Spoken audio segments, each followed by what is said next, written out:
Let's make easy butternut squash soup. To start, we're going to chop some bacon and dice an onion. Fry the bacon in a large pot over medium heat.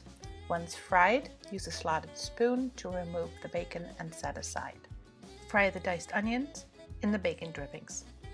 While the onion is frying, core, peel, and chop 2 apples. Add the apples to the onions. Then add your chopped butternut squash, toss it all around, add some allspice, add 3/4 of the bacon back into the soup and reserve about 1/4 for garnishing later. Next, it's time to add the liquids, first the chicken broth and then the heavy cream, and bring the soup to a boil. Once boiling, reduce it to a simmer and cook for about 10 to 15 minutes until the veggies are tender.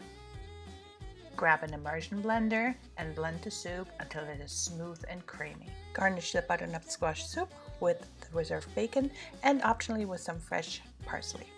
Dig in and enjoy this delicious butternut squash soup. Thanks for watching. For more easy recipes, go to cheerfulcook.com. Tschüss!